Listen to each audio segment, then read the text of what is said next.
Magalak tayong lahat, si Hesu Kristo'y nabuhay, nanaig sa kamatayan. Alleluia, Alleluia. Sa ngalan ng Ama at ng Anak at ng Espiritu Santo, Amen. ang pagpapala at kapayapaan mula sa Diyos Ama natin at sa Panginoong Hesukristo naway sumainyo. At sumaiyo rin. Mga kapatid, aminin natin ang ating mga kasalanan upang tayo maging marapat gumanap sa banal na pagdiriwang.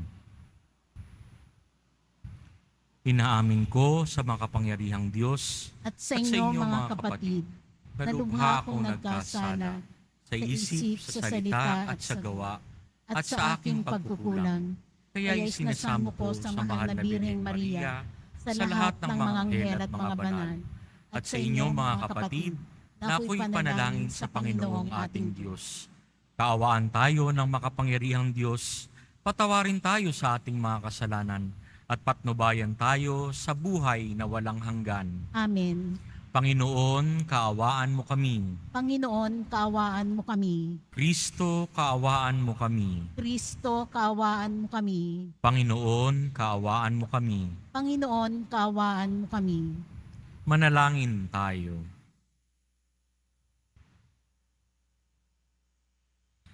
Ama naming makapangyarihan, sa pagdiriwang namin taon-taon sa pagkabuhay, bilang pag-alala sa tinanggap naming pag-asa't dangal, baawain mong ipagkaloob na aming mapakinabangan ang ginugunita naming ng may pananampalataya at pagmamahal sa pamamagitan ni Hesukristo kasama ng Espiritu Santo magpa sa walang hanggan. Amen. Maupo muna po ang lahat.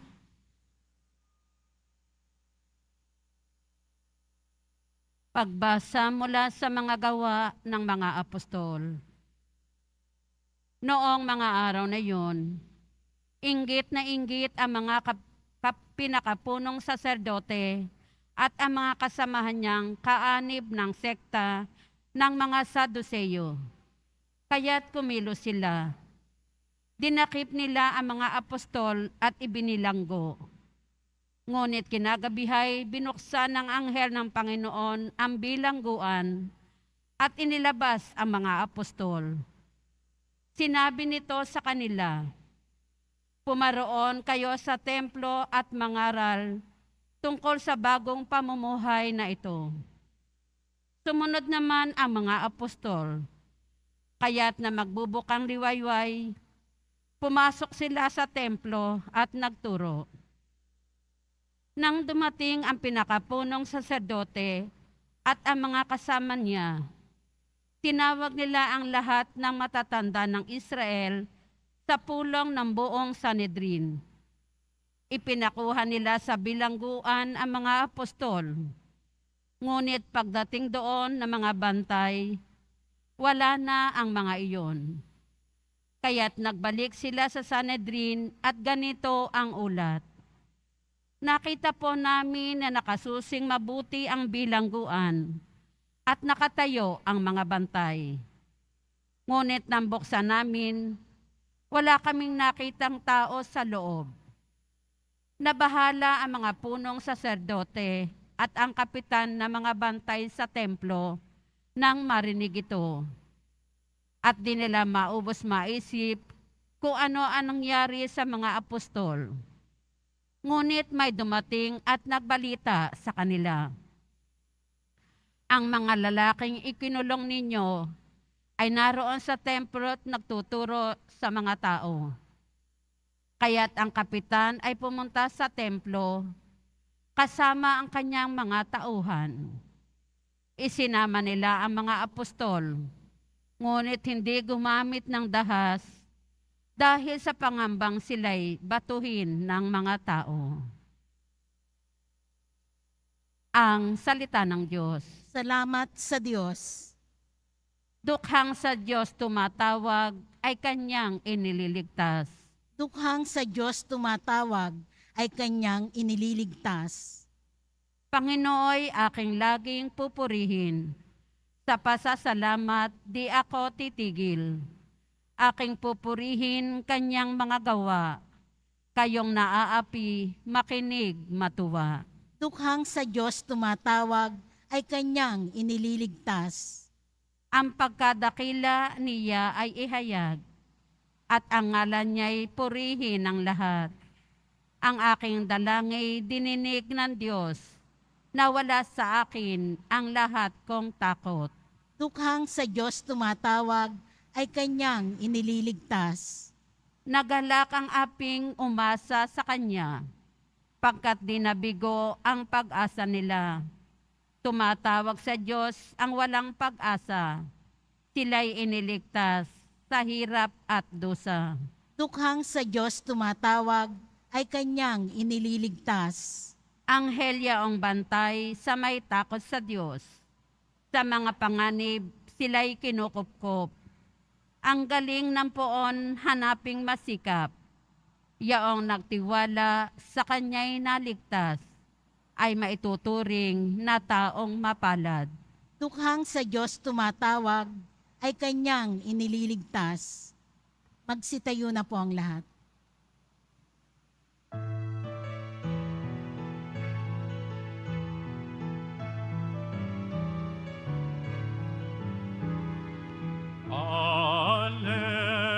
Alleluia, Alleluia,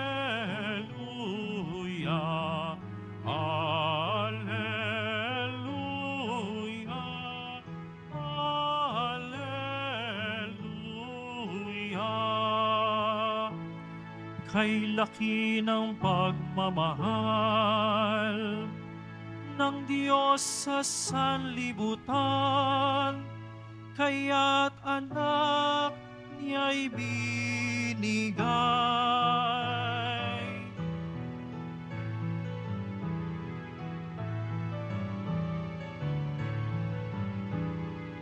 Alleluia, Alleluia,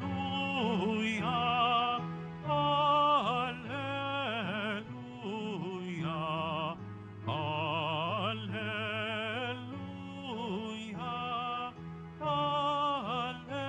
Alleluia.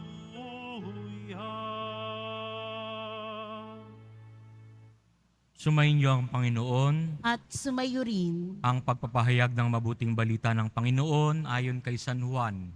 papuri sa iyo, Panginoon. Gayon na lamang ang pag-ibig ng Diyos sa sanlibutan. Kaya ibinigay niya ang kanyang bugtong na anak upang ang sumampalataya sa kanya ay hindi mapahamak kundi magkaroon ng buhay na walang hanggan. Sapagkat sinugo ng Diyos ang kanyang anak, hindi upang hatulang maparusahan ang sanlibutan, kundi upang iligtas ito sa pamamagitan niya. Hindi hinahatulang maparusahan ang nananampalataya sa bugtong na anak ng Diyos, ngunit hinatulan ng parusahan ang hindi nananampalataya sa Kaniya. Hinatulan sila sapagkat naparito sa sanlibutan ang ilaw, ngunit inibig pa ng mga tao ang dilim kaysa liwanag, sapagkat masama ang kanilang mga gawa.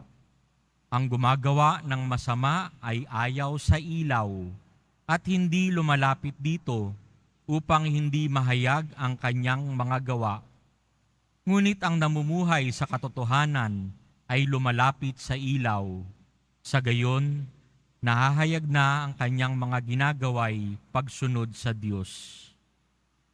Mga kapatid, ang mabuting balita ng ating kaligtasan. Pinupuri ka namin, Panginoong Hesukristo. Maupo muna ang lahat. Marahil mas pamilyar tayo sa Ingles ng ating mabuting balita, yung simulang mga kataga. For God so loved the world that He gave His only begotten Son, that whoever believes in Him may not perish but may have everlasting life. Kapag nababanggit itong ebanghelyong ito kay San Juan, chapter 3, verse 16, naaalala ko parati yung World Youth Day, 1995, dito ginawa sa Manila, Philippines. pag naaalala ko yun, dahil yun yung simula ng kanta para sa World Youth Day. Huwag ko kayo mag-alala, hindi ko kakantahin yun. For God so loved the world. Yun yung simula noong kantang yun.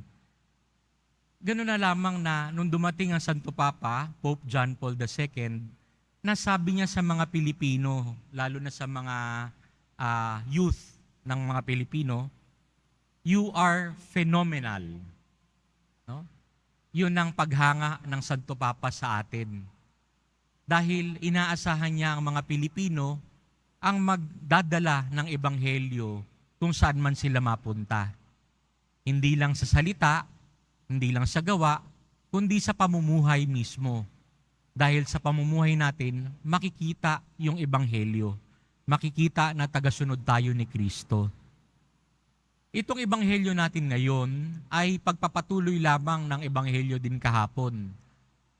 Itong ebanghelyo, ang nag-uusap ay si Jesus at si Nicodemo. Ngayon po si Nicodemo ay isang Pariseo. Pero sa pakikipag-usap niya kay Jesus, natutunan nitong magbago. So hindi lahat ng Pariseo ay masasama.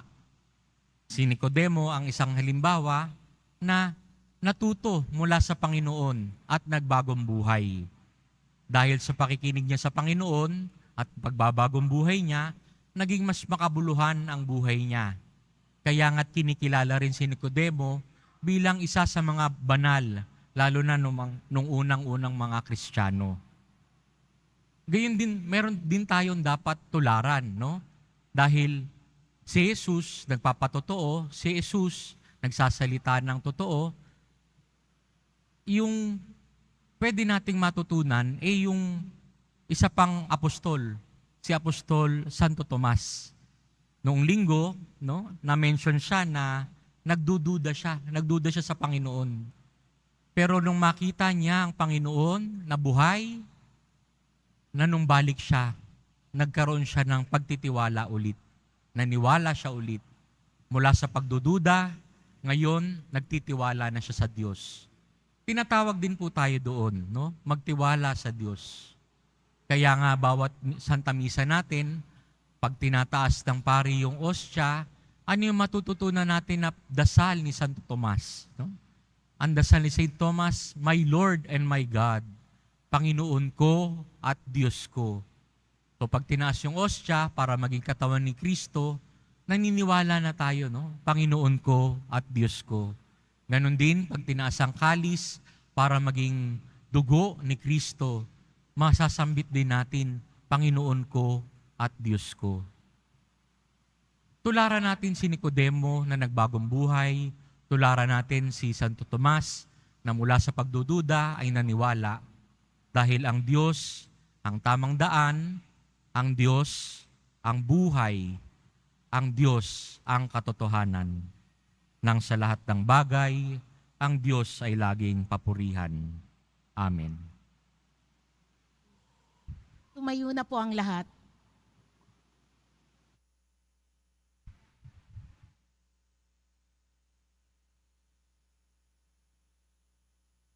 Mga kapatid, taglay ang pagtitiwala, ilapit natin ang ating mga alalahanin sa Diyos Ama na labis na nagmamahal sa mundo, kaya't ibinigay ang kanyang bugtong na anak upang hindi na mawala ang mga naniniwala sa Kanya.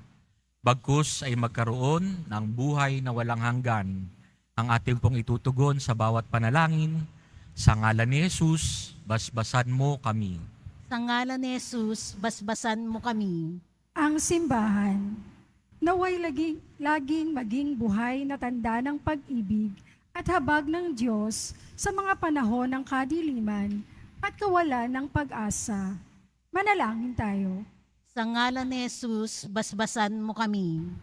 Sa ating pamumuhay, naway maipadama natin sa kapwa ang pag-ibig ng Diyos sa pamamagitan ng ating mga ginagawa. Manalangin tayo. Sa ngalan ni Jesus, basbasan mo kami. Ang pag-ibig ng Diyos naway maghatid ng kapayapaan sa ating mga puso at pagkakasundo ng lahat. Manalangin tayo. Sa ngalan ni Jesus, basbasan mo kami. Ang mga may sakit at mga nagdurusa, naway makaunawa na mahal sila ng Diyos sa pamamagitan ng pangangalaga at pagkalinga ng kanilang pamilya at mga kaibigan. Manalangin tayo. Sa ngalan ni Jesus, basbasan mo kami. Ang mga mahal natin sa buhay na namayapa, naway makabahagi sa kaluwalhatian ng muling pagkabuhay. Manalangin tayo. Sa ngalan ni Jesus, basbasan mo kami. Tahimik nating ipanalangin ang mga intensyon para sa misang ito, pati na rin ang ating mga personal na kahilingan.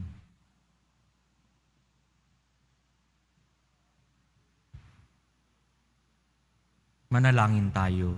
Sa ngalan ni Jesus, basbasan mo kami. Ama naming nasa langit, tunghayan mo ng may pag-ibig ang iyong mga anak at patnubayan mo kami sa aming paglalakbay patungo sa kaligtasan. Hinihiling namin ito sa pamamagitan ni Kristo na aming Panginoon. Amen. Maupo muna po ang lahat.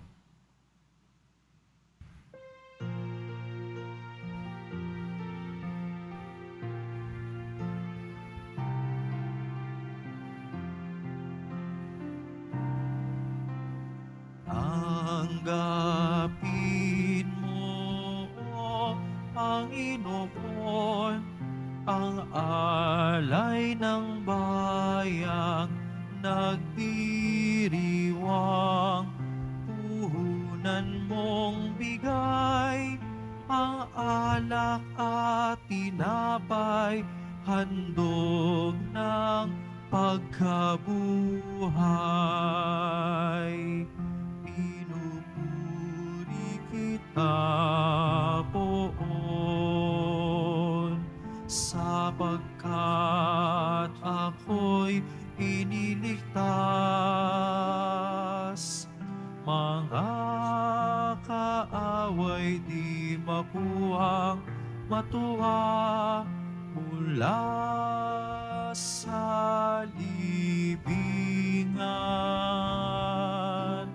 Tanggapin mo, O Panginoon, ang alay ng bayang nagdiriwang.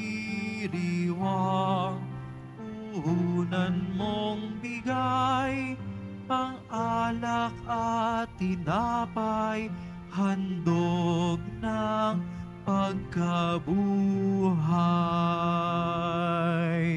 Magsitayo na po ang lahat. Manalangin kayo mga kapatid upang ang paghahain natin ay kalugdan ng Diyos Amang makapangyarihan. Tanggapin nawa ng Panginoon itong paghahain sa iyong mga kamay, sa kapurihan niya at karangalan sa ating kapakinabangan at sa buong sambayanan niyang banal. Ama naming lumikha, sa paghahain ng banal na pagpapalitan ng iyong mga kaloob at ng aming alay, kami pinapagsalo mo sa iyong buhay na namumukod tangi at walang kapantay. Ipagkaloob mong ang aming pakikinabang sa iyong pakikisamang aming maaasahan ay siya ring umiral sa aming pamumuhay araw-araw sa pamamagitan ni Jesucristo kasama ng Espiritu Santo magpa sa walang hanggan. Amen. Sumainyo ang Panginoon. At sumayo rin, Itaas sa Diyos ang inyong puso at diwa. itinaas na namin sa Panginoon. Pasalamatan natin ang Panginoong ating Diyos. Marapat na siya ay pasalamatan. Ama naming makapangyarihan, tunay ngang marapat na ikaw ay aming pasalamatan.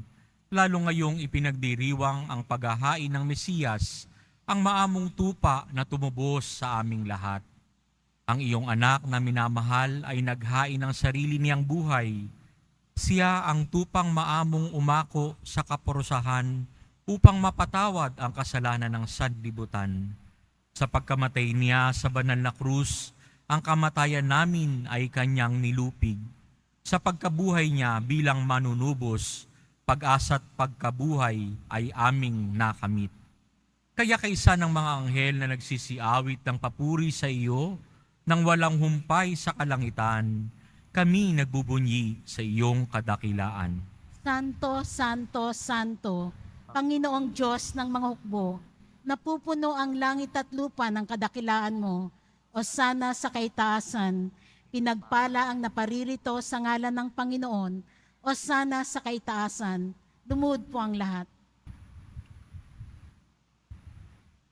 Ama naming banal, ikaw ang bukal ng tanang kabanalan, kaya't sa pamamagitan ng iyong Espiritu, gawin mong banal ang kaloob na ito, upang para sa aming maging katawan at dugo ng aming Panginoong Hesukristo. Bago niya pinagtiis ang kusang loob na maging handog, hinawakan niya ang tinapay, pinasalamatan kaniya, pinaghati-hati niya iyon, iniabot sa kanyang mga alagad at sinabi, "Tanggapin ninyong lahat ito at kanin, ito ang aking katawan na ihahandog para sa inyo."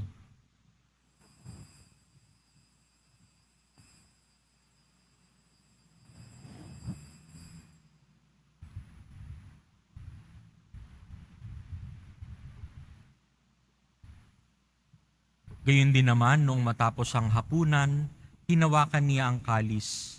Muli kaniyang pinasalamatan. Iniabot niya ang kalis sa kanyang mga alagad at sinabi, "Tanggapin ninyong lahat ito at inumin. Ito ang kalis ng aking dugo, ng bago at walang hanggang tipan. Ang aking dugo na ibubuhos para sa inyo at para sa lahat, sa ikapagpapatawad ng mga kasalanan. Gawin ninyo ito sa pag-alala sa akin."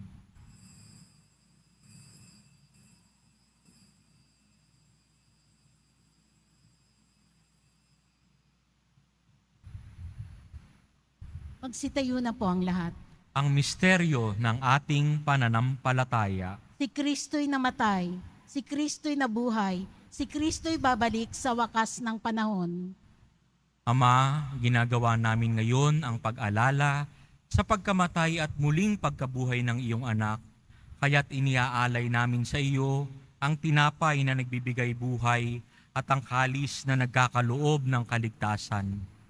Kami nagpapasalamat dahil kami iyong minarapat na tumayo sa harap mo para maglingkod sa iyo.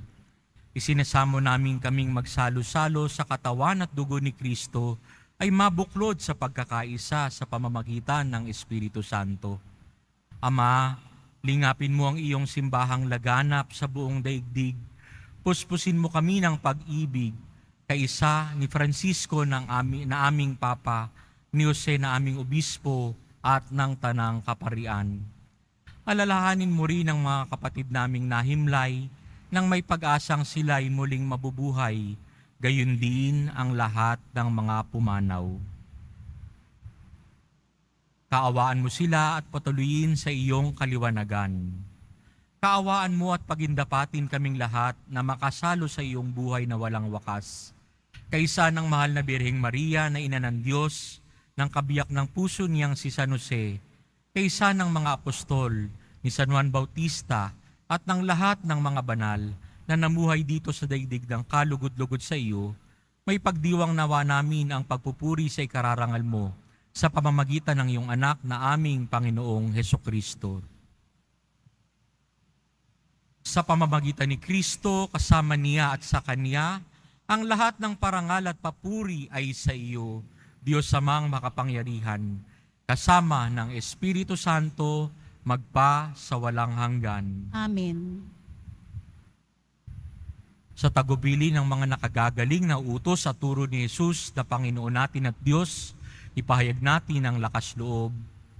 Ama namin, sumasalangit ka, sambahin ang ngalan mo, mapasa amin ang kaharian mo, sundin ang loob mo, dito sa lupa para ng sa langit.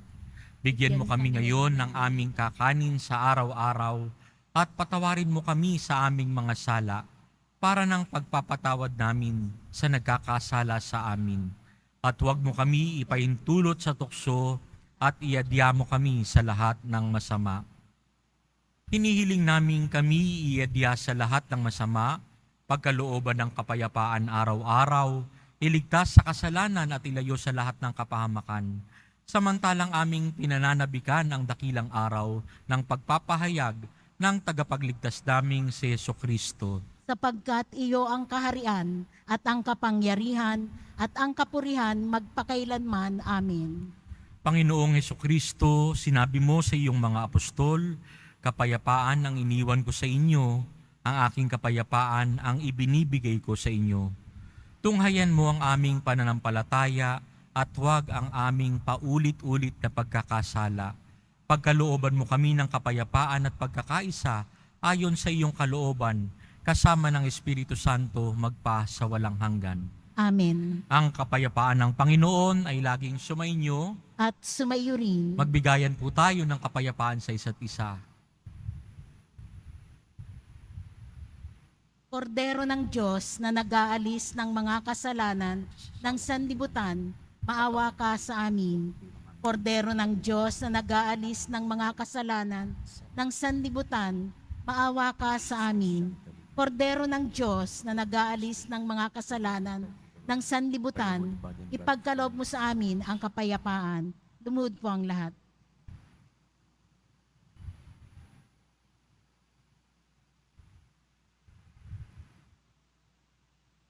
Ito si Jesus, ang Diyos na totoo, ang kordero ng Diyos na nag-aalis ng kasalanan ng sanlibutan. Mapapalad tayong inaanyayahan sa kanyang banal na piging. Panginoon, hindi ako karapat-dapat na magpatuloy sa iyo, ngunit sa isang salita mo lamang ay gagaling na ako. Ipagsanggalang nawa tayo ng katawan at ni Kristo para sa buhay na walang hanggan. Amen.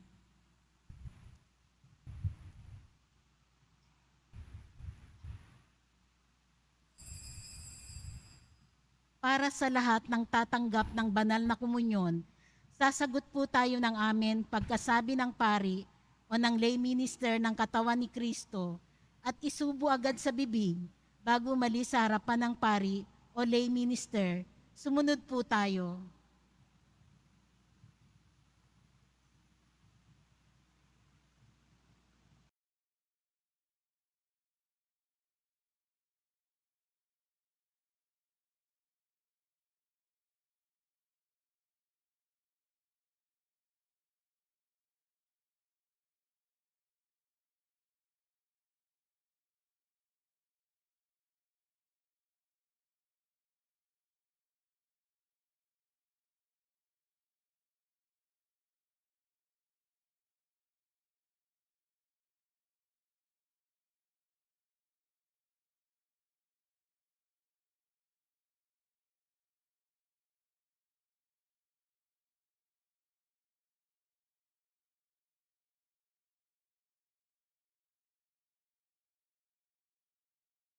Nalangin tayo.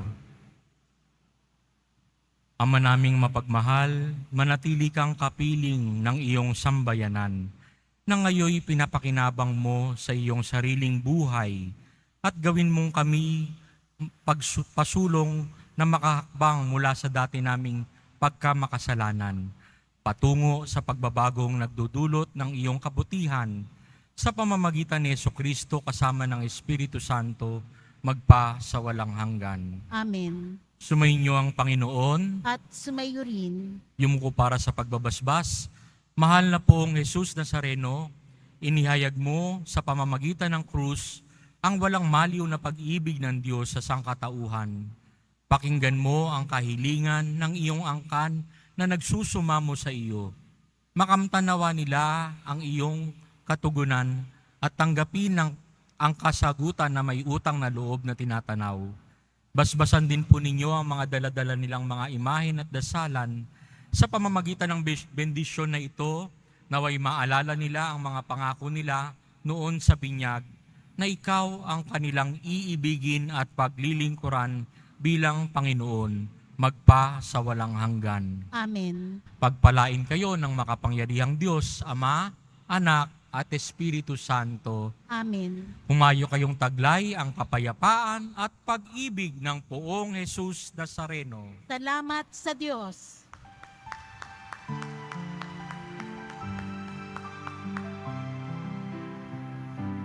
Nuestro Padre Jesus Nazareno, sinasamba ka namin,